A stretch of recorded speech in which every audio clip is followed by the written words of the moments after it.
I'm Bob Miller. I'm co-chair of Marine Conservation League's Climate Action Working Group and a member of MCL board. For nearly 90 years, Marine Conservation League's mission has been to preserve, protect, and enhance the natural assets of Marin. And of late, it's definitely been in a changing environment. We at the Climate Action Working Group develop and advocate for innovative emerging technologies and policies that can accelerate electrification, decarbonize the grid, and remove carbon from the atmosphere.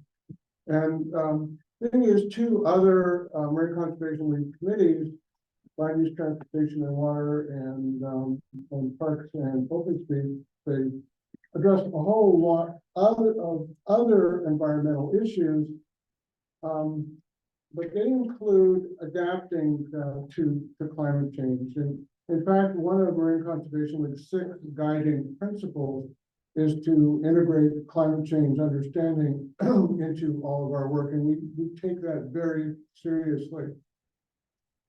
We all know that mitigating and adapting to climate change requires funding for agencies, jurisdictions, nonprofits, and others doing the work, and sometimes a lot of funding. So, in a moment, I'll happily turn things over to my co-chair, Ken Strong, who will introduce our guest, Sarah Amanzadeh, who seems to be running just a couple minutes late. Okay. She's coming here. Yeah.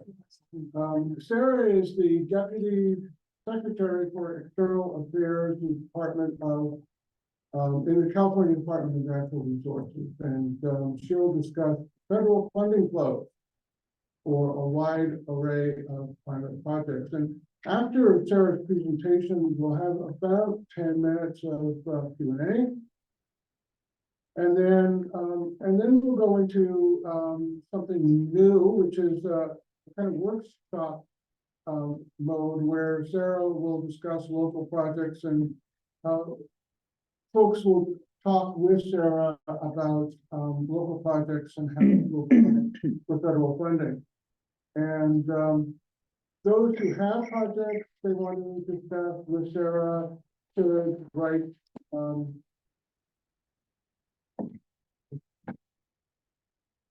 they should write the project, what they want to discuss with Sarah on a piece of paper, name, organization, and what you want to discuss.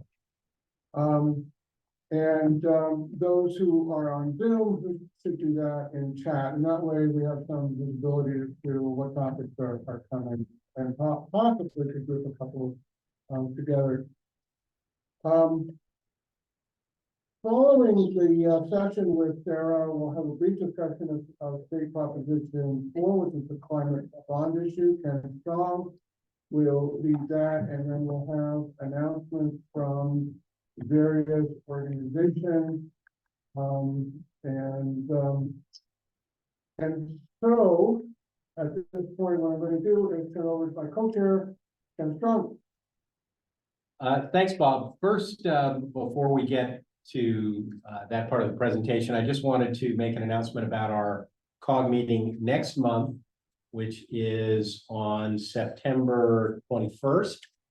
And at that meeting, Dana Armanino, who is with the Marin County Sustainability, she's a planning director with Marin County, is going to present on the Marin County electrification roadmap, which has just been rolled out after just about a year's worth of stakeholder meetings and the like. And so that's going to be very exciting to hear from Dana on that. 21st Saturday. Well, then I've got the wrong date. Thank you very much. It's the 18th. Appreciate that correction. So that's going to be next month's focus meeting. In the past, we've had Brian Reyes, who really led the effort to develop that plan. speak, but Brian has taken a position in San Francisco with their sustainability team, and so Dana's taking over the presentation on that. Since Sarah seems to be running a couple minutes late, maybe we ought to start with the Proposition 4 part. Thanks. So I don't know. There's a lot going on in politics these days right now, and I don't think a lot of us are focused on what's going on the state. But there's a proposition on the statewide ballot in November. It's called Proposition 4, the Parks, Environment, Energy, and Water Bond.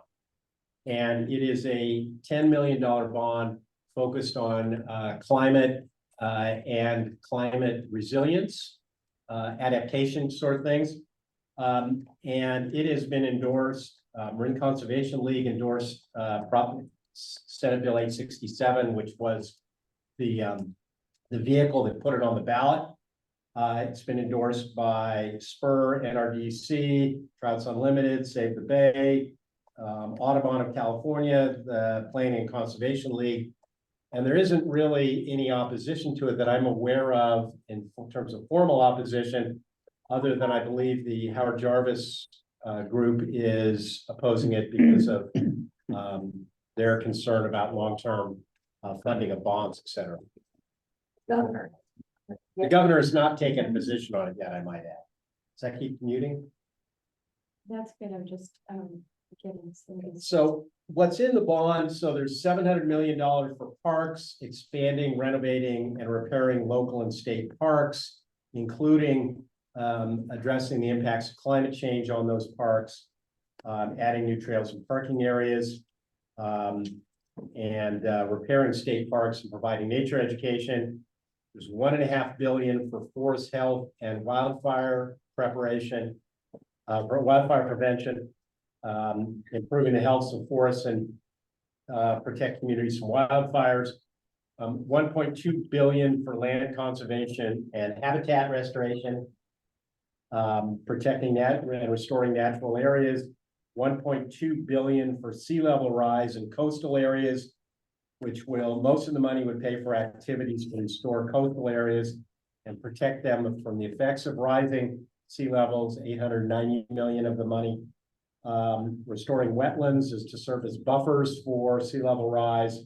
Also some money to improve ocean habitats and protect fish and other marine lives. And then a big chunk of money, $3.8 billion for drought, flood, and water supply, increasing the amount of quality of water available for people to use and reduce the risk of flooding. 1.1 billion of that is, I think, for flooding. There's additional money, $850 million for energy infrastructure to support the state's shift to more renewable energy sources, $450 million for extreme heat, and $300 million for farms and agriculture. So there's a lot in there. It's a 10-year bond measure. And like I said, a lot of most conservation groups are wholeheartedly supporting it. And with that, I didn't interrupt the- no, that was pretty much close because we may have more about this as we get closer to the election. If we have a speaker who actually is involved in committee that's supporting it, but that's sort of a quick view, so people pay attention to that. Now that Sarah's here, a little more of the introduction that I just wanted to give.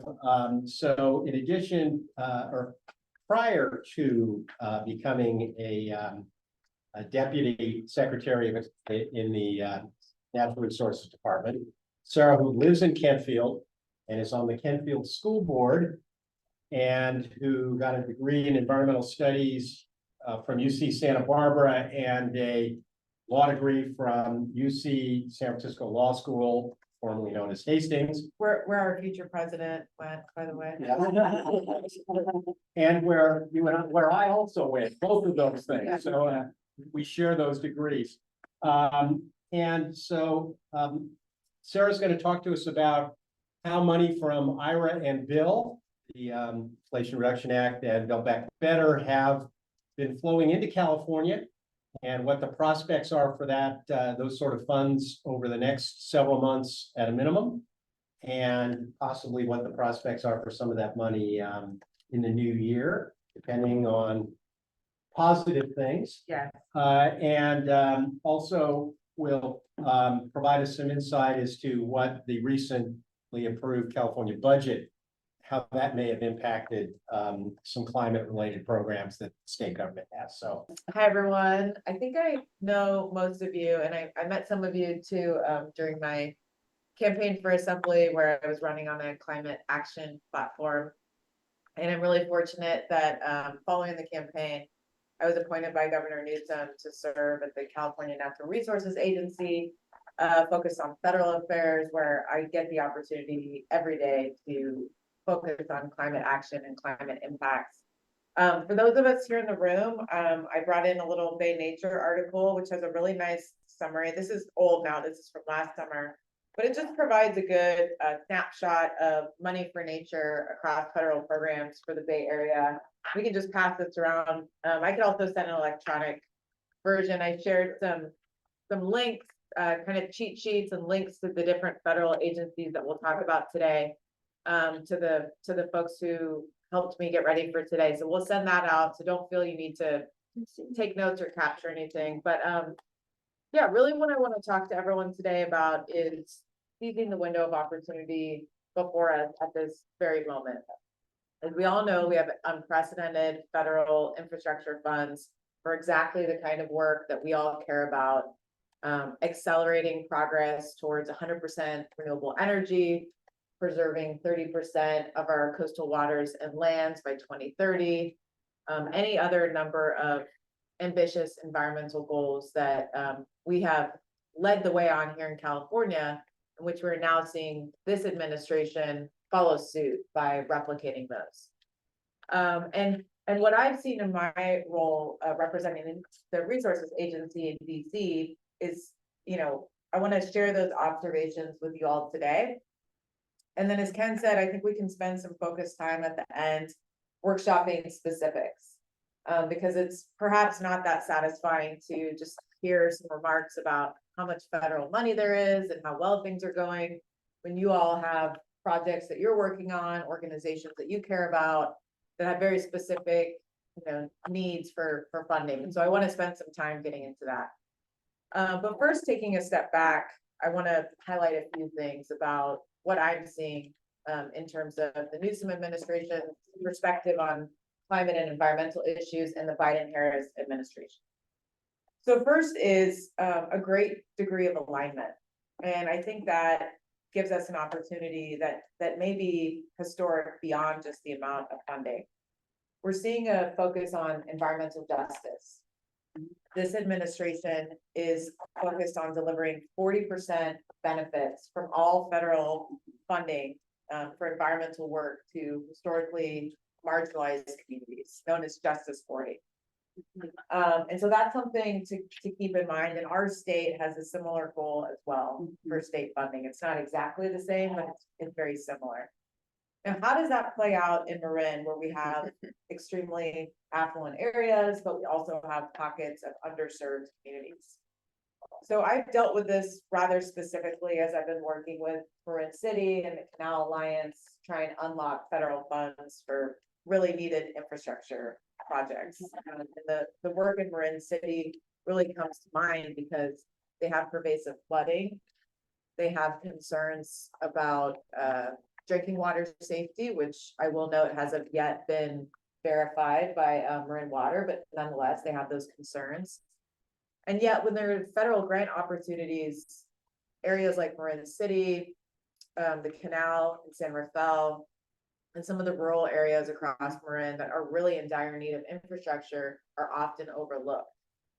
So one thing that we've been attempting to demonstrate, both at the state level for state grants and also at the federal level, is to articulate that even though some of the communities here in Marin might not qualify as Justice 40 communities, that there are pockets of real need across the district. And so that's something, if we do get a second Harris administration, that we can go deeper into to really make that case. I've been doing it on a case-by-case basis by writing letters and just highlighting the dynamics. But it's something I believe that needs to be addressed more systemically, because we can't count out Olive Marin or Sonoma for that matter, because we do have affluent areas. So that's one dynamic to be mindful of, but in general, when we're applying for federal grants, we need to articulate the benefits to historically marginalized communities. If possible, we need to show how we're creating job opportunities, and empowering frontline communities who have been disproportionately burdened by pollution. So that's one sort of bucket, I would say, is environmental justice. The other bucket, and I would add to that actually, a focus on engaging tribal leadership. As you all know, we have our first tribal leader of the Interior, Secretary Deb Haaland. And her leadership is really a reflection of this administration's recognition and value of tribal leadership. And it's not just sort of photo ops and paper exercises. When we're seeing land designation, when we're seeing the Bureau of Land Management take action, they are now looking to co-manage lands with tribes in ways that they never have before. And so just yesterday, I was up at Lagunitas Creek. We had a federal deputy from Department of Interior out. We were talking about a package of salmon stronghold restoration projects. We've been shortlisted as one of 10 transformational fish passage projects across the country. We're hoping to get $50 million. And one of the things that came up in my conversation with him was, well, how are the tribes involved locally? And so that's a question that you can expect and should be prepared to respond to, I think, for all of your work. And I really appreciate it. That's also an approach of this administration, of the Newsom administration, is recognizing and engaging tribal leaders as partners, many of whom have been stewarding these lands for time immemorial. I was noting too, I was at the Lake Tahoe Summit last week, and I don't know if you all have noticed, but oftentimes a tribal leader is asked to give an invocation or say something at the beginning, a ceremony of sorts or a song. And that happened. It's the Washoe tribe up in the Tahoe area. And then the chairman of that tribe was also asked to present remarks. And I think that's an important distinction, because as I was coming up in the environmental field since my UCSB days, we would have a tribe involved oftentimes, but they would perform a ceremony, sing a song. But rarely were they invited to speak substantively, as our other leaders are. And so that distinction that I noticed at the Tahoe Summit is a reflection of where we need to go, where tribes are not merely engaged in a ceremonial spiritual sense, which they are rightfully so, but are rightfully engaged as leaders alongside our typical elected leaders, county supervisor, state legislator, et cetera. So that's something to think about in your work and in your projects, is not just, oh yes, the tribe was informed or consulted, but how are they really involved? How is this delivering and returning land back to the tribe, as many people feel is right? So that's what I would say around environmental justice and the role of tribes. I would also say that the federal government is really looking for projects where the work has been done across an entire region. So that takes a lot of work on the front end from all of us. But rather than going in a piecemeal fashion and saying, okay, and I just heard about this yesterday from Morgan at Supervisor Rodoni's office, we have a project really in need at Muir Beach. Mm-hmm. The federal government wants to be able to look across a wide swath of land, a region, right? Because they have these billions of dollars coming through. They don't have the bandwidth and administration capacity to administer the amount of funds that they've had. This is, 10 times the amount of funding they've had in the past. And so they won't say this explicitly, but what I have found is they're looking for us to do the work on the front end, to say, okay, going back to the fish passage project, we looked across the entire North Coast at salmon and steelhead, and we've identified the suite of projects that can really make a difference for this species. here's our science, here's the state salmon strategy, here's California Department of Fish and Wildlife, validating the where the projects have been. Here's Caltrans coming in and saying we're ready to deploy these projects. So that's another thing to think about. I mean, that's a tall order. I just want to recognize, having been a part of so many different coalitions, it's really hard to be able to look past your own project and to look across county borders and things like that. But it really is worthwhile. The Biden-Harris administration, of course, is also looking for climate resiliency. They have very aggressive goals around 100% renewable energy by 2050. Here in California, it's 2045. But they are laser focused on that work. And so identifying how your project or issue can help deliver on those goals is really important. And similarly, I spoke in the beginning about 30 by 30. That's the California moniker. In DC, it's known as America the Beautiful. The Biden-Harris administration is laser focused on achieving that goal. And in light of President Biden's decision not to run again, they're also very focused on what will his legacy be as a president. And so it behooves all of us who are doing this work to deliver opportunities for him to cement his role as a prolific conservationist on the order of Teddy Roosevelt. So those are some things that I would highlight just looking across the federal landscape that I have seen is focus on environmental justice and tribal rights, tribal sovereignty, focus on regional integrated coordination, and then a focus on how are we helping the federal government deliver on their climate and conservation goals.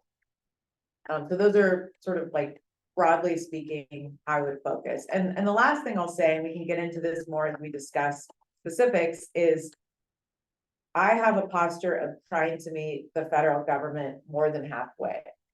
So I'm not just, and I would encourage all of us not to just be looking online for notice of funding opportunities, as we typically do, and then responding. We want to go further than that and try and meet them where they are, because as I said, they are trying to get out funding for programs that are still in development. I spoke before about this fish passage work.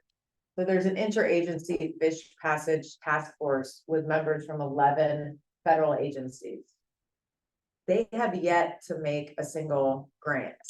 It has been enough work for them to try and get the Department of Transportation, which I'm very empathetic about, to the table and working collaboratively to look across programs to identify priorities.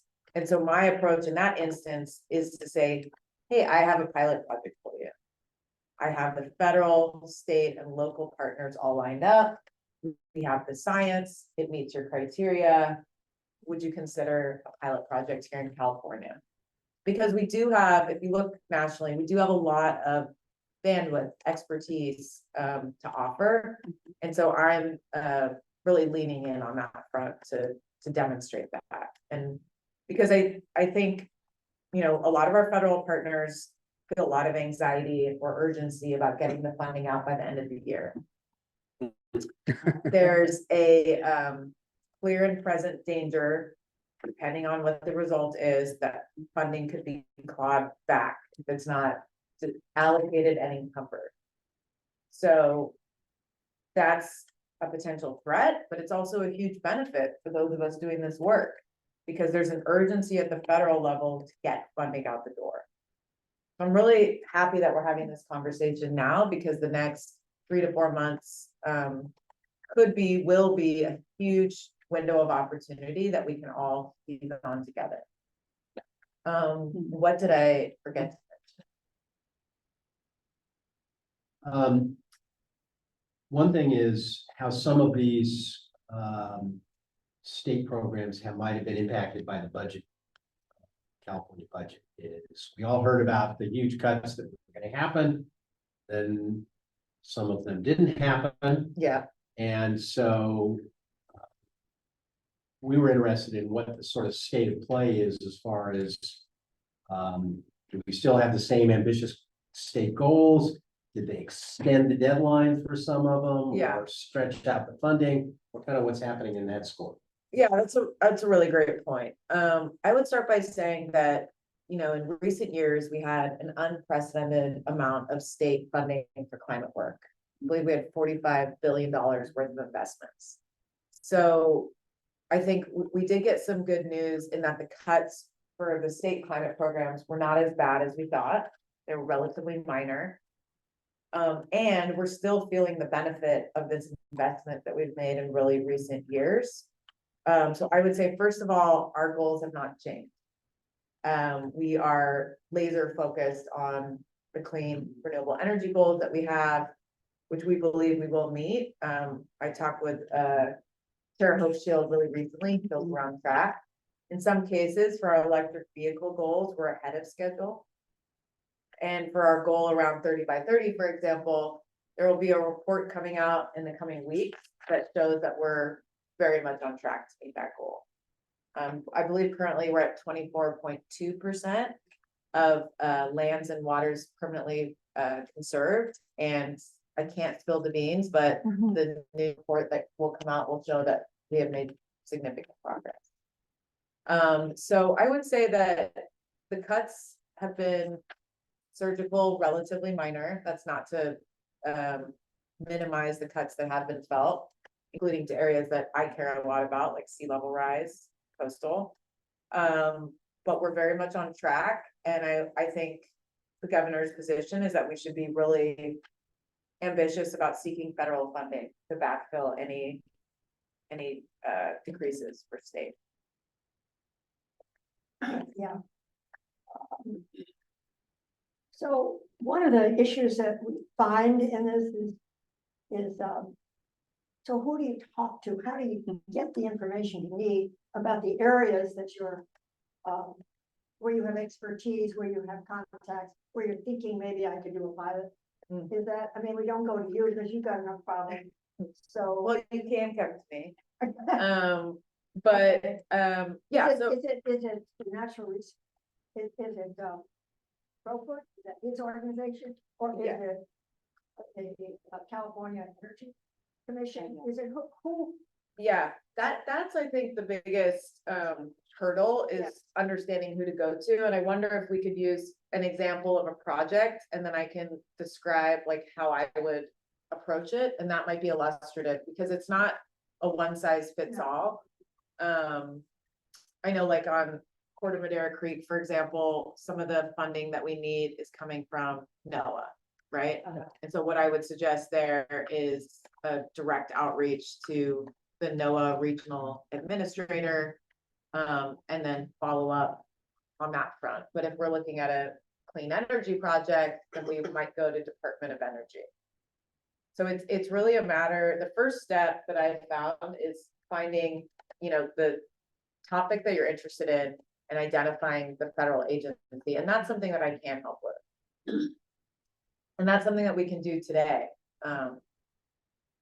So if there are more general questions about federal funding, non-project specific questions, this would be the time to ask that. We'll start with some questions in the room, and then we'll go to raised hands on the screen.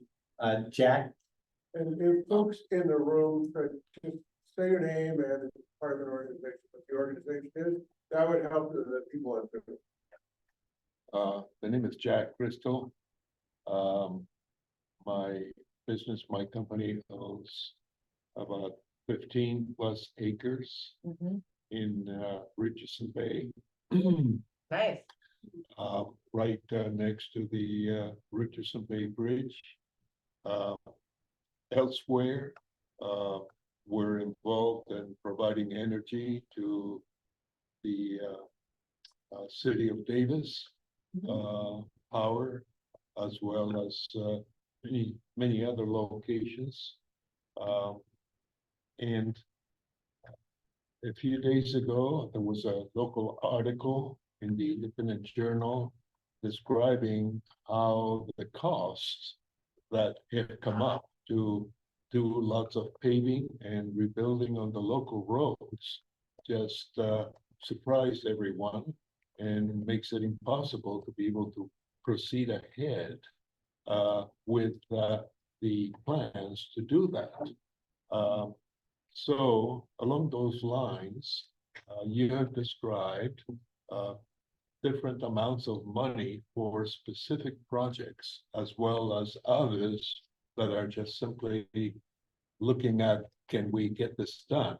Mhm. So can you explain and help us all at least trust monies that have been set aside and or planned for, and yet how does that tie in with the reality of, yes, this will do what we're seeking to have done? Mhm.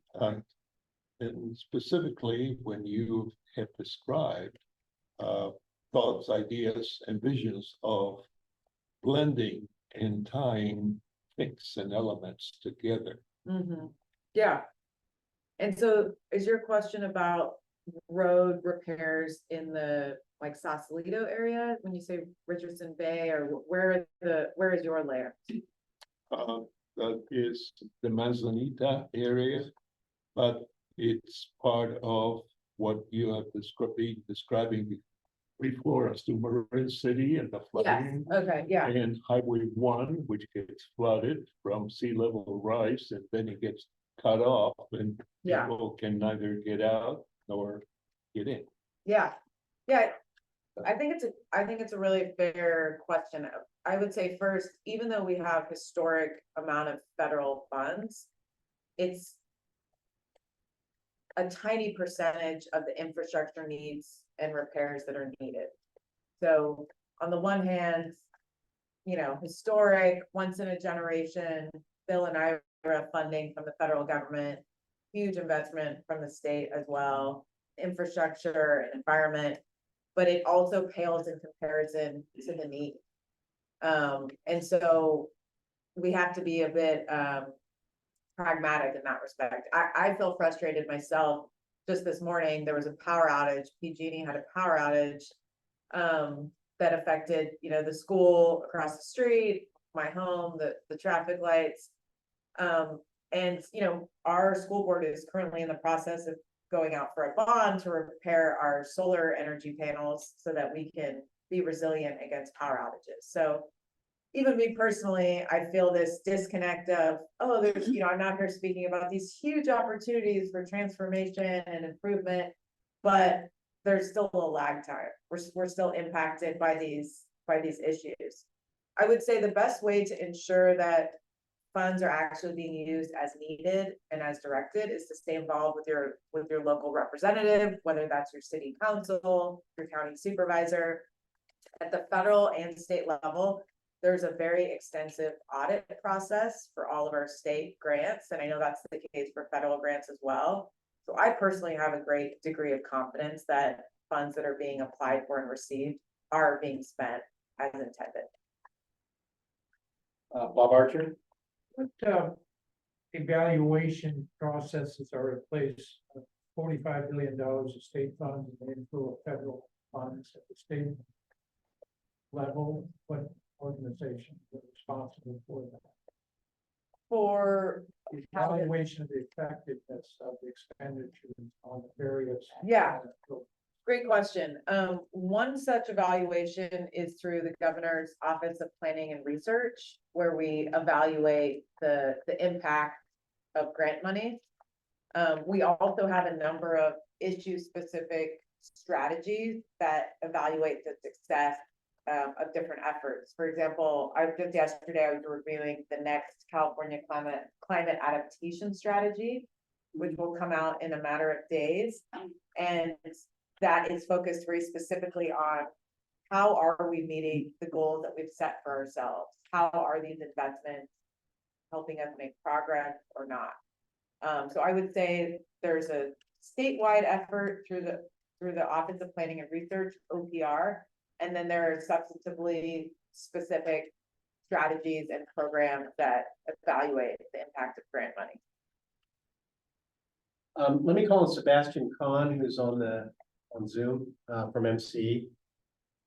Hey, thanks, Ken. Hi, Sarah. Sebastian with MCE here. Great to meet you. I wanted to first start by saying that I appreciate your comments about getting to 100% renewable energy as quickly and expeditiously as we can. And I think that's been a longstanding goal of MCE's too. As it relates to federal grant money, we recently went through the process of applying for the DOE's GRIP awards, which is like, I forget the acronym, but I believe it's Grid Resilience and Infrastructure Planning. Yeah. Some of the feedback that we got, ultimately our application was denied for that. We applied to expand our virtual power plant efforts across our service area. We're doing a pilot of that in Richmond right now, which I know Ken and most of the MCL team is aware of, but we wanted to expand that effort. And we did not receive those funds. And my understanding is that there was only 2 California winners for that entire process. And it seems like from a federal level, maybe they are trying to spread that funding more equitably across the rest of the US. It looks like the most money that came to California was from an Energy Commission request to speed up transmission capacity and interconnection processes, which is so important, because I think from MCE's perspective, one of the main hindrances that we see to getting to those 100% renewable energy goals is these large scale solar and storage projects throughout the state and the Central Valley in Southern California that we are purchasing that are simply not getting interconnected to the grid in time because of delays from the investor-owned utilities. So that's a whole nother conversation that I could have at length with you all. But I guess my question is, when applying for federal level funding, what recommendations do you have to stand out as not only a California applicant, but for a Marin specific applicant where they may not see that need as evidently? Yeah, that's a great question. And I actually worked on the CEC grant that you're referring to. We got 600 million for a public-private partnership for grid resiliency. And then we also had several North California tribes get 88 million for their grid resiliency efforts. And actually the tribal grant, they had previously been denied through the same program. And then DOE came back and awarded them in the second round. So that's to say, Sebastian, don't give up. We've had lots of instances where CEC or tribal partners or others have been denied in early rounds and then gotten the funding the very next round. The second thing I would say is I actually asked this question to the Department of Energy government affairs person directly just a matter of days ago. And I said, look, we all know November is coming. We know California's deep blue. Are we going to see some impact from the awards going to purple states? And what he swears is that that's not the case, that at the staff level, Department of Energy is conducting an analysis of grants that they're getting, based on their formulas and criteria. And then they make the recommendation up to, in this case, Secretary Granholm.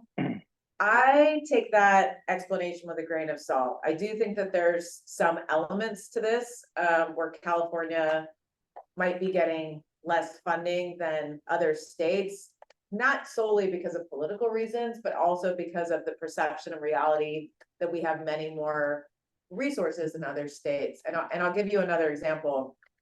I was fiercely advocating during the NOAA climate resilience grants. We had about 12 different significant packages of funding from California. And climate resilience and sea level rise has been the thing that I've worked on since I was in college. And so I was really focused on getting as much funding to California as possible. We did webinars with federal NOAA officials. We had a letter from the governor supporting those efforts. And then I took a step back and became aware of the grant applications that some of the other states were advancing. We're talking about communities in Louisiana that have been devastated by oil and gas development, that don't have the very most basic climate adaptation plans. We're talking about areas in Florida where their governments are actively undermining local efforts at climate resilience.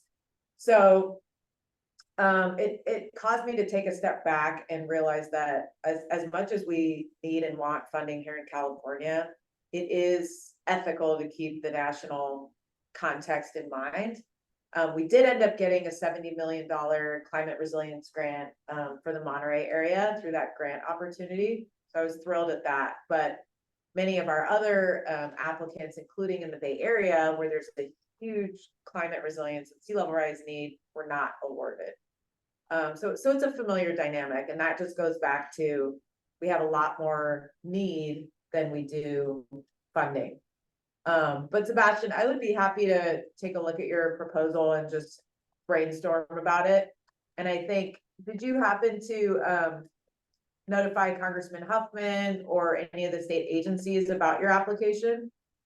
You know what, Sarah? I'm not totally sure. I can check in with the team that submitted the application directly. Okay, well, that's kind of a good matter of course, just for everyone. And that's something that I never did really before I was in this role. We would be focused on the grant application and getting our application in. And it's really important just to give a note to your local congressperson, to give a note to the state, let them know about it, because that helps us more effectively advocate for community proposals that we're aware of. Yeah. I had a project I wanted to ask you about, so. Are you guys comfortable with Ken cutting the line, taking the prerogative as the moderator? Good call. I do have that pride. That's right. So as we mentioned at the beginning of the meeting, Marin County is coming out with their electrification roadmap. Yeah. Has issued it. And a couple of the components that are in, there are a whole number of proposals over a 6-year plan. But two of them that I think might fit here is the need for the idea of some sort of a central hub for collecting information and disseminating information about available rebates and rules and requirements and permits and stuff like that. And also an effort to develop a local workforce that is both equitably based and also so we have more people to do this sort of thing. I noticed there's a CEC has a program, the HERA program, I think, in which there's a bunch of federal money being paired with state money. And I'm just curious how something like Marin County could try and go after this, because this is actually money that's coming out very quickly here. I mean, I would say in this case, we should meet with the folks at CEC who are running the HERA program. I'm in touch with them several times a day, so I could definitely facilitate that, and that one's easy. Okay, all right. Leslie Alden? Thank you. Leslie Alden, the Executive Director of Act Now Bay Area. I have so many questions and so many ideas and thoughts, but I'll try and keep it more focused. The CEC seems to just be holding and waiting, and it's hugely challenging. The Strategic Growth Council last year did a terrific job of real outreach and capacity building among frontline community organizations, which was great. The California Climate and Energy Coalition, the CCEC, does a monthly meeting of mostly government folks, planners and whatnot, and a few of us who are no longer in government, around what grants are available and how to access them. It is still a huge issue. And I think that your comment about regional approaches and collaboration, and to Sebastian's comment, MCE has 4 counties, but we've got several other CCAs around the Bay Area and 9 counties and Bayren, where there is that, we could make it that collaborative approach to go after dollars. And I'm wondering between, I mean, your expertise is less on the building electrification side, which is where my interest really lies. But from your perspective, working with federal dollars that are available and kind of being held at the state level with the CEC and SGC and others, how best to navigate this process when there's kind of like this, with time limited here, right? Yeah. To your point, that regionalization though, I think is really intriguing, and if we can get that rolling, and between the imperative to act quickly and to be regional, I think your advice on that would be hugely helpful. Yeah, I would be happy to talk more about that. And I actually, the California Energy Commission is under CNRA, so I actually have gotten to work quite a bit on the electrification pieces. What is the program that you feel DC is holding, or the dollar? It seems to be rather pervasive. I don't have a specific. Okay, yeah. Here's an example. I It hear you. seems to be broad. With, a lot of people going, well, when are we gonna see those dollars come? Okay, And I don't know if it's just the analysis paralysis. I mean, government does try to make everything perfect before we yeah. move forward, right? Yeah. But time is of the essence. Yeah, so. I agree. I mean, I'd like to learn more about the specifics and Mhm. what is being held, because from my end, the CEC is super action oriented, Mhm. getting dollars out the door, but I don't have that Yeah. perspective of sort of waiting for money and being told that it's coming later. I certainly remember it from my nonprofit days, but yeah, we could talk more about that. Okay, but advice on I think how people come yeah. to, how we can get, that public-private partnership and government and agencies also collaborating, as opposed to, this is Marin and we want to do X. Yes, Or yeah. this is Contra Costa and we, Yeah, I mean, I've seen it happen any number of ways. I've seen it happen through like nonprofits doing the heavy lifting and reaching out across to different Mhm. agencies in the area. I was just talking to a friend who serves on the Marin Water District, and they're reaching out to Sonoma County Water District to see how they can collaborate, so it can happen from decision makers. And it can happen with guidance and support, as you point out, from the state, potentially, of saying, okay, we see what needs to be done. Let's take a bigger lens and look across the region. I would be interested in the other CCAs that are mentioned. I'm sorry, I don't know this, but like, are they working across the Bay Area together to go after grants? it's starting to happen. Sebastian could maybe speak to that a little bit more, but yeah, we've got 5 or 6 CCAs in the 9 Bay Area counties. And they each are governed, as you probably know, by Yeah. elected officials, right? Those are the governing boards, and then staff is moving forward with, and encouraging their boards to make certain decisions.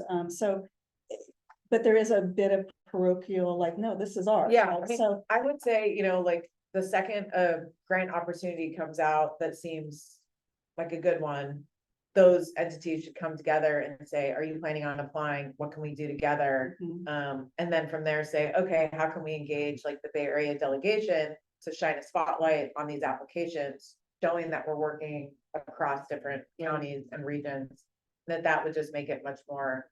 yeah, competitive. to again, just to use, just really quickly, to use Sebastian's example, grid resilience and interconnectivity. We've got lots of renewable energy out there that we can't get on the grid. Right. So we're throwing it away, literally. I mean, it's a huge expense. So that would be something that I would think all of the CCAs in the state would be interested in coming together and promoting through Cal CCA, perhaps. Yeah. Yeah. Let me call now on Jim Burrows. Sorry. Hey, thanks, Ken. Sorry, just a second. And thanks, Sarah, for your comments. Very, very helpful suggestions. Specific suggestions on how to, be better advocates for advocacy for federal grants. Appreciate that. We appreciate all of that. It's kind of a specific status question that may or may not be in your area of responsibility, kind of following up on what Leslie was just talking about.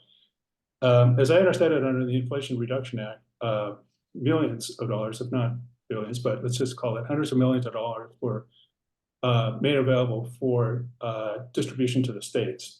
In our case, I think it's the California Energy Commission, who would then have that money, that federal IRA money, to then distribute it out through the state. Now, I might be behind the times, but has DOE, it's a kind of a simple question, has DOE gotten around to actually figuring out how to distribute that money, making it available to the state of California. I think it's the CEC.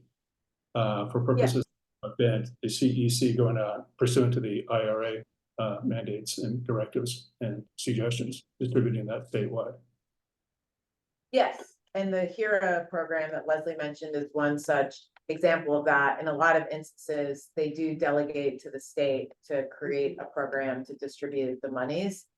On the positive side, that's not money that could be clawed back in any scenario. On the less positive side, what I'm hearing today is that that money is often held too long at CEC and is not going out the door in a timely fashion. But, oh, okay, so that's a good answer. So as far as we're all concerned here, the DOE, as the US Department of Energy, has done all it needs to do to get that money out the door to the state. I wouldn't say all it needs to do. So there's constantly, like, just this morning, I was working on a letter of support for a series of grants for medium and heavy duty electric charging vehicles. So there's continuous different, based on the topic, continuous grant programs from DOE that is either going to the state, it's going to a public-private partnership. So it's happening on a continuing basis, Jim, but there are some significant DOE funds that have already been released to state. Good, thank you. Kellen Damon from Marin County. Hey, thanks for taking my question. My name is Kellen Damon. I work with the County Marin with Dana on the sustainability team, and I'm a Bayren rep for Marin County. Sebastian, thanks for your question, because that actually got us thinking about a Bayren grant that we just applied for, the EPA CPRG, which we were denied, and we got reasons why. We scored okay, but wasn't good enough. We wanted to tie that to our upcoming middle income direct install single family program to offer more comprehensive electrification direct install, either no or low cost. It's probably something I can just follow up with you on. But I also wanted to get your opinions on, so from where I sit, I help a lot of homeowners kind of navigate and contractors navigate all the different rebate programs. And we are seeing kind of a need for more coordination with that. There's a lot of different funding sources that come and go from the state level, the federal now with the IRA, regional with Bayren, CCAs, even Marin County has our own rebate program for electrification. So I'm wondering if from where you sit, is there, I mean, I don't think there's a good answer to this question, but is there a way to kind of coordinate all this, or at least make sure that federal funding is coming into kind of existing programs, maybe instead of recreating the wheel over and over again? Yeah, I think it's a good question. I mean, I would say that I don't want us to be too hard on ourselves or our leaders at different levels of government, because we're literally transforming our entire infrastructure. Like, my son Henry has never been to a gas station. He's only been to EV charging. I mean, that's crazy, like, and my next son too, it's 5 months, will never go to one. So we're literally transforming our entire way that we power ourselves and our economy. And it's hard. And governments are doing their best to get the funding out the door. And that's still not happening fast enough. We're seeing that the science, things are intensifying. So I would say, let's be a little bit patient, but also, build it yourself if you're not seeing the level of coordination you think. I've been doing that in the state and thinking like, oh my gosh, how are these two entities not talking to each other? And I spent some degree of time, sort of critiquing that and questioning why it hadn't happened. And then I just said, okay, I'm just going to start a monthly call where we talk about X. If this coordination isn't happening amongst CCAs and the clean energy entities, let's just start a call where we at least talk about what the applications are that are going out, or, start an email listserv about it. So I would just say it's frustrating and surprising in some instances that there isn't more coordination, but it's kind of a leadership opportunity and moment for all of us to just say, okay, here's a gap. I'm seeing it. I've asked, there's nothing happening. this existing entity isn't served to take on a new function, so we're just gonna start it. Or or MCL is just gonna use the last half hour of every climate working group meeting to do it, or you know what I mean? Like, we just sort of have to be nimble in that respect. And Kellen, I don't know whether you saw it yesterday, but the Bay Area Air Quality Management District, which has got this workshop process going on as far as trying to figure out how to implement their rules in 27 and 29. They had some good presentations yesterday. They had collaboration about various entities. SVCE did a presentation on their hub and what they're going to do. And there was just some good information there. So if you didn't catch that, you got to track that down. Sue Saunders. Hi, Sarah. It's so good to see you and thank you so Sue much. Saunders, hi. Thank you so much for coming. So I'm going to try and be calm about this, but there is a lot of frustration with the California Energy Commission rollout of the federal rebates for home electrification and home efficiency. Incredible frustration. New York has completely released all of their funding for all the rebates. And so the California Energy Commission has the money from the federal government, and they are now deciding what they are going to fund first. And so what they have come out with is that they're only going to initially fund heat pumps. So there will only be a rebate for heat pumps. Now, many people need to upgrade their electrical panel before they can install a heat pump. So they are withholding that rebate for an electrical panel upgrade. And in fact, it is actually the home water heater that uses the most energy in the home water heater that uses the most energy in a house. So they are not releasing funding for that.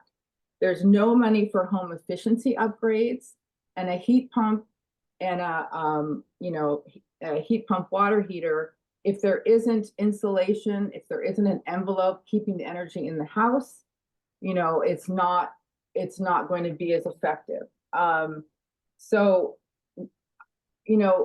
on the San Antonio Climate Action Commission. I'm part of the Marin County building electrification, and so I'm hoping that you can talk to the CEC. When they released that report on what they were going to fund, there were so many comments from so many people who are extremely frustrated. It should not be taking this long. New York has done it. Now, after they decide, so they have to come up with, another plan of what they're going to do based on these comments. And then after they decide that, they have to do a 60-day posting of their plan that has to be reviewed by the federal government before they can release the funds. And as you know, we're in an emergency and we need to get people electrifying their homes. And if we don't get this money out soon, they're going to lose interest. And so I am hoping that with whatever influence you have, that you can get the CEC to roll this out. And in the spirit of federal law, it should be all the rebates, not just. I want to work on this. I think the next step we should do is set a call for interested people to talk directly with the CEC. It sounds like you've already submitted comments, but I'm more than happy to organize a call with the leading staffer, and then I can follow up to use whatever influence I have, as you said, to try and unlock the funds sooner. But you can hold me accountable, Sue. I know you know where I live. You know how to reach me. I wasn't aware of this, truthfully, because I'm really focused on getting the federal funds to the state agencies. So I just wasn't aware of this issue, but let's work on it. Thank you for that comment, Sue. Bill Carney. Yeah, hey, good morning, Sarah. Hey, Bill. These days I'm on the executive committee of a group called Marin Can, which is a countywide public-private collaboration to get to zero net greenhouse gas by 2045. Broad goal. I'm wondering what funding streams and also funding strategies might support this kind of, comprehensive and collaborative program. Yeah, thank you for that question. So are you asking for funding streams to support the planning exercise or the solutions themselves that you all have identified? Well, it's twofold, as you're Yeah. indicating. We are, our primary goal is to round up funding that will support the implementation of these particular solutions. But to do that, we need to have a strong core organization, which is Marin Can itself. So Yeah. it's both. Yeah, what I've seen is that oftentimes for the coalition, the program, the foundation, philanthropy is a better and faster option than federal funding. So I would think about that, like, is there a Marin Community Foundation that is open to supporting this kind of work? Getting some eye rolls and skepticism for that. I think that kind of work is hard to procure government funding for, in my experience. It's not impossible, but again, I think the question would be, is this empowering historically marginalized community members to make decisions about their future? If that's only somewhat true, I think there are other efforts that might come before yours, but if you send me an email, we can look at it more and just brainstorm about what might be possible. I think for the latter, for the actual solutions, Department of Energy is likely to have some suited grants. And I would encourage anybody here who's working on electrification issues, if you're not already, to go to the Department of Energy website. There are very specific targeted listservs. And that's one way that I get information. So as I mentioned, I serve on the school board. I'm interested in electrification grants. And I get a newsletter once or twice a month about Department of Energy, school electrification opportunities, workshops, etc. So that's like an easy place to start. Okay, I appreciate that. And just, in order to leverage private money, donors, foundations, etc., we're finding we really need a firm fulcrum, to do that leveraging, and that needs to be public governmental support. I mean, I think the two need to work together. Yeah. So I just wanted to make that point and how important that public money remains, even if as we go out and seek to leverage private contributions. Fair enough. Okay. We're gonna get Corey Bidoff from City of Santa Fe, and then White, you're next, and you'll need to come up closer so we can hear you. Hello, Corey. hi Sarah, and hi everybody. Thanks very much for your time. We're a small city in a small county, and one of the biggest challenges for us is a lot of the federal grants are just beyond us. We have a small staff and our resources are pretty limited, so there's only so many grants we can go after. And when we think about it, federal grants often are the most laborious and most challenging to administer.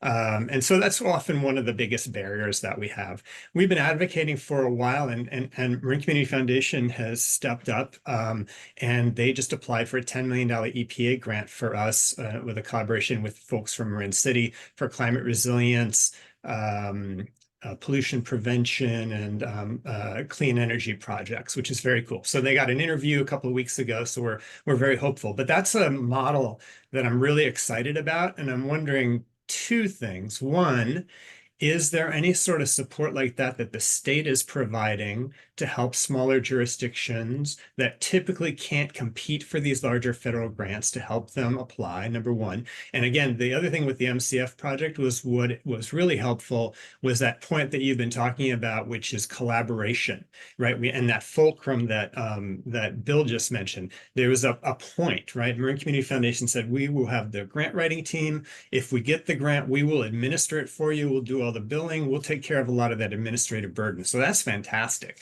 So that's the first question. Is there any support like that the state's considering to offer? And then the second one is, to your point about sea level rise, we have a big project in San Rafael right now. We've got about $1.5 million going toward it. But one of the biggest issues is when we're really talking about equity, where it comes down to is that we really need a lot of funding, not just for the engagement, but for the capacity building, the leadership development, for folks to be able to be sea level rise experts in their community that can advocate on behalf of the community and balance out the power for the decision making. When we get to these $500 million projects, you can bet there's going to be a lot of power at the table, a lot of property owners and folks that are going to have strong lobbying and a lot of access to power. So if a disadvantaged community like the Canal neighborhood is going to be able to make sure that projects are going to be beneficial to community members, to 12,000 plus community members in this tiny little area, they're going to need to be able to have leaders and folks that can come to the table and advocate and be part of that decision making. So the challenge is that you can get a grant for a project and then you can include some funding for engagement and equitable engagement and all that. But the longer term funding to be able to fund the capacity and leadership development over the long term is the struggle that we're in right now. So our project is going to end in spring, summer of 2025. And then how do we keep this going? How do we built a steering committee? We've got 2 great nonprofits that are working on this, but their staff is going to go away, right? And so it's hard to continue projects when it's a multi-year effort to do the planning and the capacity building and the leadership development. So are there any funding that you're aware of that can help with that piece that is not dedicated specifically to a project? Yeah. Yeah, thank you for that question. That used to be like a big part of my job. I worked at Codekeeper Alliance and I was literally, I can remember now drafting the fundraising plan and just looking desperately for exactly this kind of funding for coastal resilience and leadership and training. I think Coastal Conservancy is one good place to look. Coastal Commission whale tail grants sometimes can have education and outreach funding. It's relatively small. I think it's down to like 225,000 a year for multiple grants, so it's not a big chunk. I think that there is some degree of philanthropic support. Hewlett Foundation, Resources Legacy Foundation come to mind, Packard Foundation to some extent, Pew also. So I think when I think about capacity building and leadership training, I do again think about philanthropic entities, many of whom are eager to support this kind of education and capacity building. There is some good like fellowship programs where people can get trained on environmental leadership. I've seen that more in the water space than the climate resilience space. But yeah, let's connect offline, Corey. I saw somebody ask for my email. I'm happy to put it in the chat and we could talk more about it. Thank you.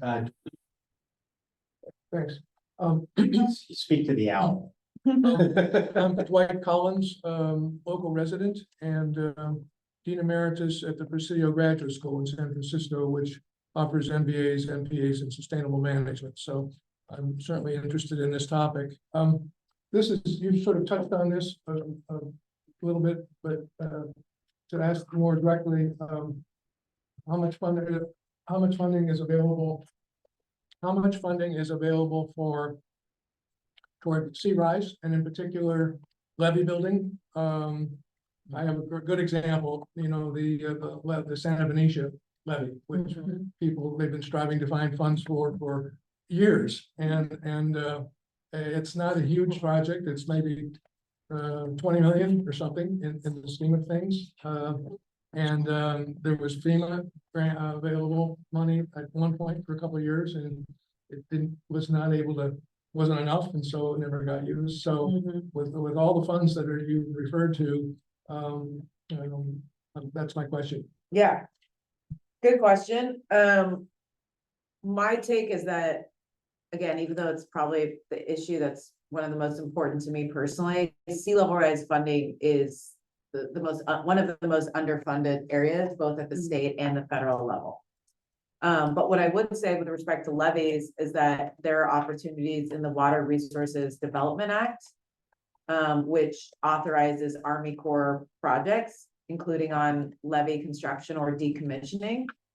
The WRDA, that's the acronym process, is already underway. They're in their final conference now at the Senate, but it is reauthorized every 2 years.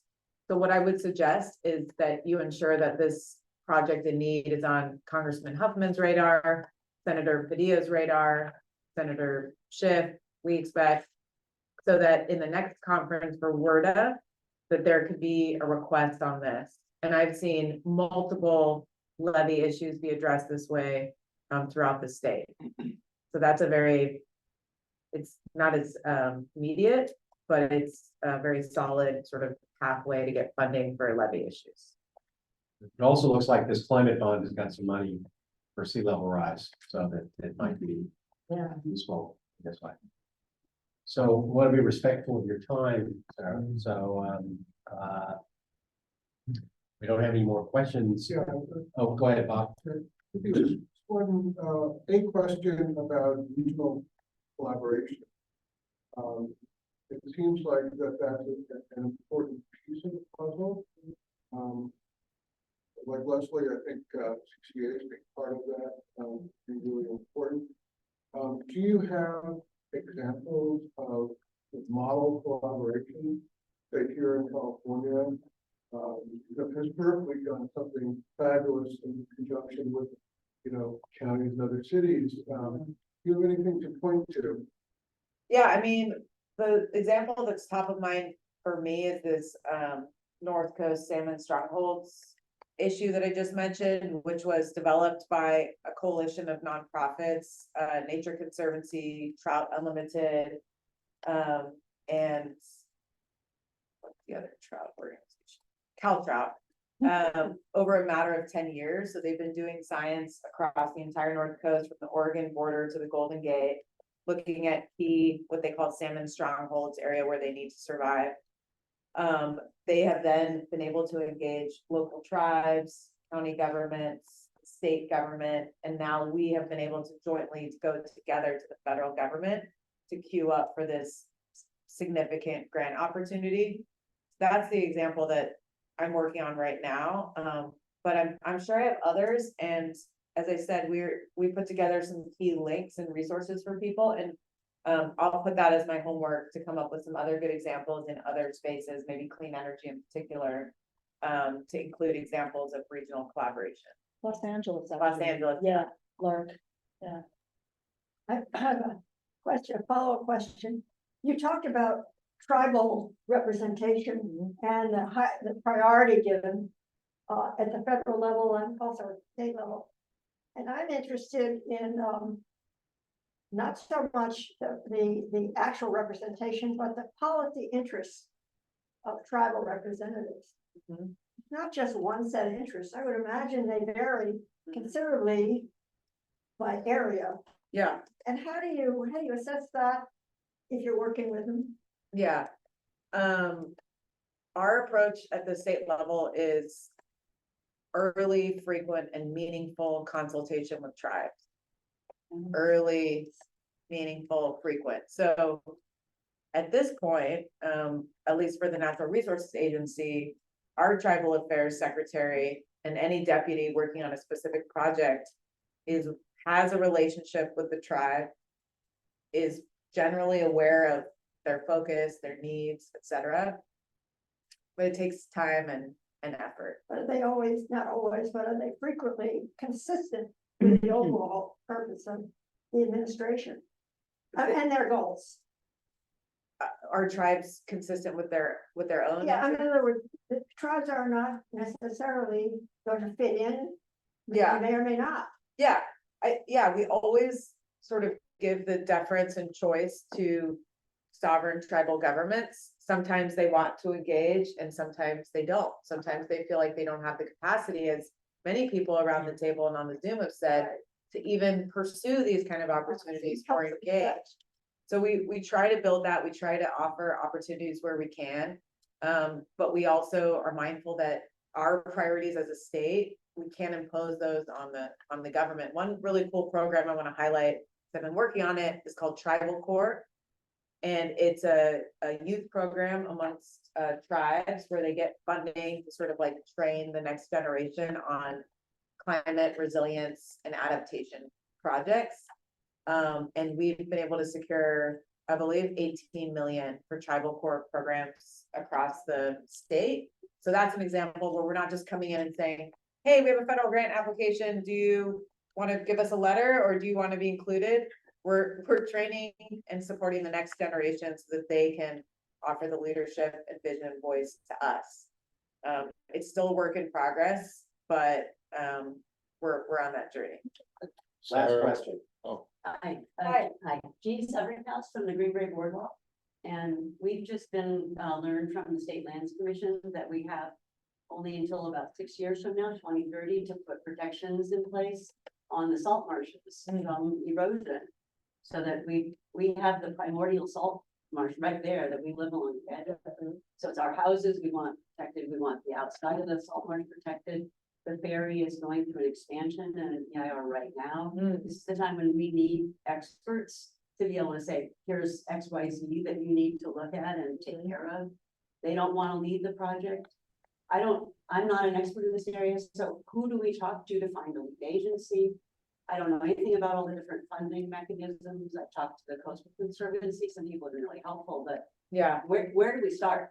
I would start with the supervisor, Katie Rice, who also serves on the Coastal Commission. So I would ask her office to help support, let them know that we have this state obligation and expectation, and see what kind of support her office can provide in terms of setting up meetings and starting the process. Okay, well, thank you so much, Sarah. I think, and one last question, if I may. As we all know, the Olympics in Paris are behind us now, but 5 years from now, this will take place in Los Angeles. Yeah.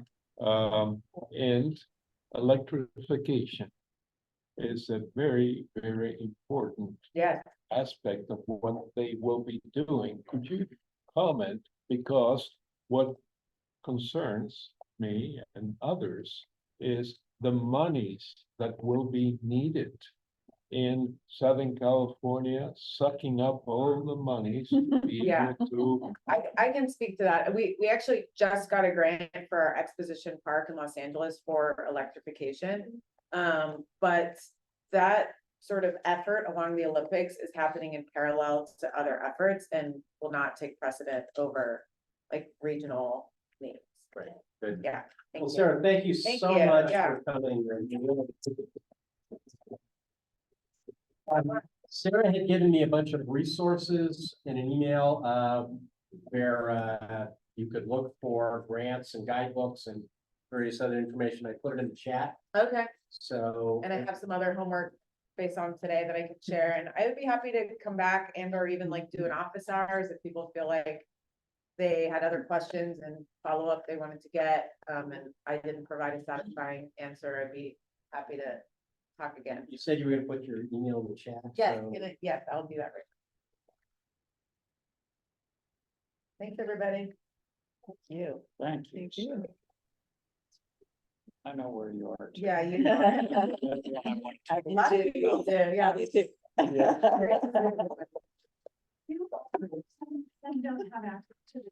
To your comment, your question earlier, I want just talking on that first email on the top part. Okay. Because it's politics. Yeah, thank you. Sure, sure. That information I just. Put in there. Okay, all right, great. That's good. The culvert and the. Well, Okay, well, I thought No, that was great, and so a lot of good information there. It's ongoing, and I think we definitely will take advantage of her offer to come back.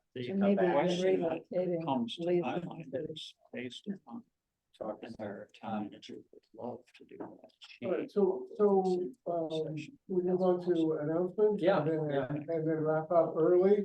Yes. Over there. So there are some usual suspects when it comes to announcements. Who wants to go first? Val?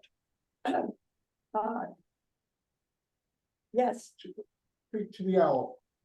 okay, can you hear me? Yes. Yes, good. Hi, I'm speaking on behalf of the fire community. The MWPA and Fire for Safe Marin and Firewise. And there's a great occasion taking place on September 7th. It's called Ember Stop. I don't know how many of you are aware of it or know about it.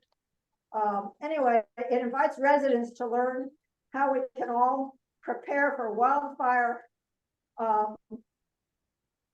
for us and our family. And it takes place September 7th from 11 to 5 p.m. Marin County Fairgrounds. And they have displays, wildfire products and services, fire smart landscaping, exhibits, live burn demonstrations, and a whole set of things that are attractive to everyone. Last year, they attracted 5,000 people. Many of us have tables there and exhibits. This ecologically sound practices and the biomass project. MCL will have a table, a lot of tables. Anyway, for those in the room, I have a postcard that I can give you that gives all the information.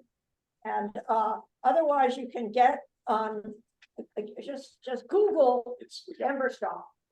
Got it? It's in the chat. It's in the chat, yeah. And you can get all the information and the miraculous number of great displays that will be there. Just wanted people to know about it. Thanks. So before we go on, Bill mentioned people in the room. There were 15 of us in the room. Going forward, really making a push for getting more people to come in person to the MCL offices. Jody and then Annika. Hello, everybody. Great presentation. Thank you, MCL, for pulling it all together. Just on behalf of 350 Marin, I quickly want to say our students have wrapped everything up, and we had a great presentation by them on utility justice and green infrastructure for bus stops in the county. So that'll be up on our website soon, the recording. But I also just wanted to mention we're having a happy hour on August 28th at Toast at 6:30 in Novato.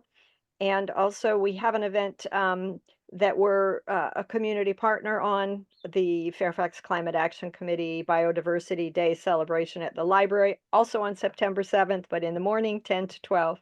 Scavenger hunt in the morning for native plants around the area, and then 4 speakers, including Jason Dreschler from the Miwok Council, talking about indigenous perspectives, et cetera, on Biodiversity Day. So September 7th is officially that day, though yesterday, probably many of you were part of or saw the Board of Supervisors passed a resolution or a proclamation for the whole month to be biodiversity. Lots of incredible, great presentations or comments, basically, by a whole slew of all the environmental groups, many of the environmental groups in Marin.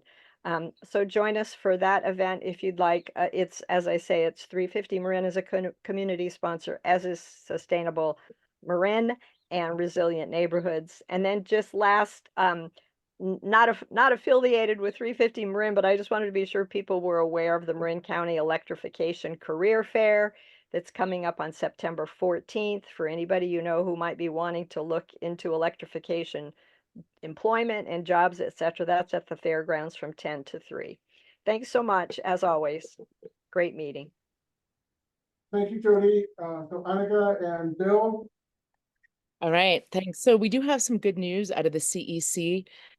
So far in 2024, 41% of all new vehicles purchased are electric, EVs, or plug-in hybrids. So that's looking like we're really going in the right direction. That still means that more than half of cars being purchased in Marin County are gas cars. And so we really need to stall purchases of gas cars as much as possible and divert people to EVs and plug-in hybrids to reduce emissions and to meet our goals. I want to talk a little bit about our EV discount campaigns. We've had 2 so far this year. So far, we've helped 70 people get EVs through our discount campaigns with our partner Cartelligent. And I want to note, they don't work with Tesla at all. And we know that most cars being purchased in Marin County are Teslas. So, this is how we're seeing these good numbers going up. But, we are offering another EV discount campaign, actually 2 EV discount campaigns this fall, one for new EVs with Cartelligent and one for pre-owned EVs with Emotion Autos. And so we're really excited, and what we ask our partners and all of you to help us promote these discount campaigns, to get them out into your communities and neighborhoods so we can just keep the momentum going and get more people out of their gas cars. Danica, Bill and then David. Yeah, announcement wise, on September 23rd, Sustainable San Rafael and the Federation of San Rafael Neighborhoods and others are putting on a candidates forum. So opportunity to ask questions and hear responses from our council candidates, our mayoral candidates, Board of Supervisors, representatives, and Water District as well. Good opportunity for that, 5 to 7, and there'll be more information coming forward. Also wanted to note that the deadline for submitting comments on the electrification roadmap final draft, is this coming Sunday. So that's on the county's website. Yeah. One other comment, the discussion of the measure coming up, the statewide measure on climate coming up on the ballot was cut short. And I just wanted to point out that everything I heard in the list that Ken enumerated was related to adaptation, quote unquote, or preparation for climate impacts. And with the exception of one little sliver in there for clean energy. But, we're not going to adapt our way out of this crisis. We've got to solve the basic problem of bringing down greenhouse gases. And so that's an editorial comment on that measure. Not that I would, anyway, I'll leave it at that. Thanks. Thank you. David? Thanks so much, Bob. On the building electrification front, I wanted to report on a couple of items. First of all, the Building Electrification Squad has been working with the jurisdictions who were the adopting jurisdictions who adopted ordinances to require that all newly constructed buildings be all electric. And then, of course, the Ninth Circuit Court decision came out finding that the federal Energy Policy and Conservation Act superseded local jurisdictions' ability to simply require that buildings be all electric. So we reached out to all 6 adopting jurisdictions here in Marin about what to do about that, next steps, and what their options were. And I just want to report out, so everyone's up to date on this. 2 of the 6 jurisdictions have formally repealed their all-electric for newly constructed building ordinances. One has formally decided to not enforce it, and the other 3 have informally decided not to enforce it. So that's where we are right now. So none of those 6 jurisdictions currently have an all-electric for newly constructed building ordinance in place. Meanwhile, there is presently over 5,000 residential units proposed pending approval at Marin County right now, not just the county, but among all the jurisdictions, 5,000, and certainly more on the way. So one of the things we're taking a close look at is the prospects for a successor ordinance. Can't be all electric. But if you haven't heard of this, I want to introduce you to the concept of an energy performance standard, and particularly a concept called single margin. And I have been digging into this to better understand it. I don't think any of the jurisdictions are looking at it, but those BACMed rules are a couple of years away, even for the first one, January 1st, 27. That's 2.5 years away, 4.5 years for space conditioning systems. So we're really taking a close look at that. And I'm thinking we will probably be in conjunction with the rollout of the countywide building electrification plan, also proposing that those 6 jurisdictions that previously were willing to adopt all electric for newly construction take a real hard look at this single margin approach. Again, it doesn't absolutely require all electric construction, but the way you set it up, it incents it so heavily that it would be almost inconceivable that a developer would decide not to go all electric. So just wanted to update people on that particular thing. Thanks. Thanks, David. Kellen, do you want to, make your announcement?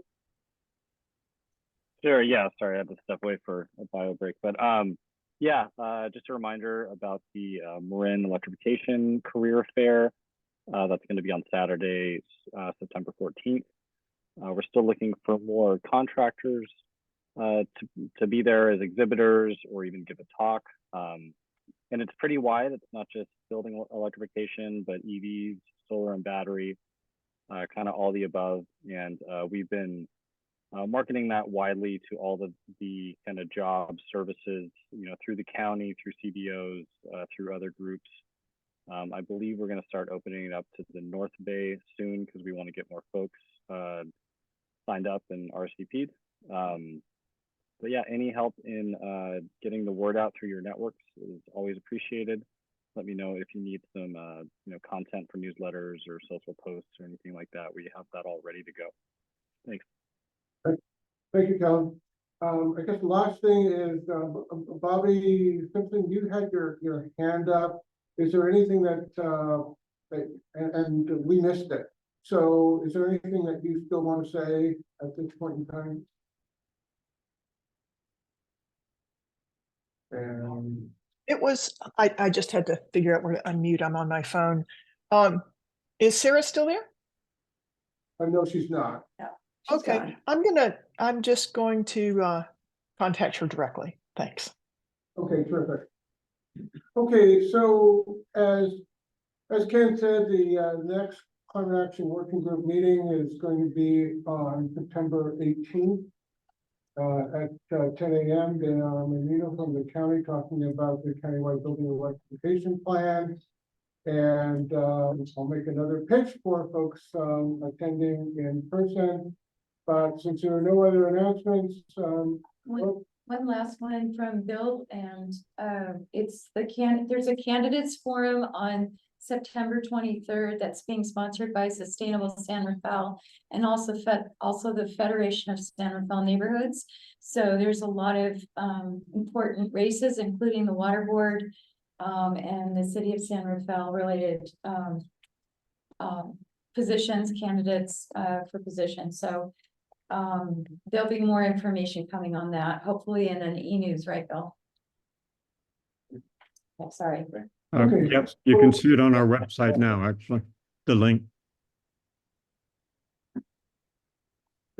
Okay, so I think that's it, and see you folks in a month's time. Thanks. Thanks a lot.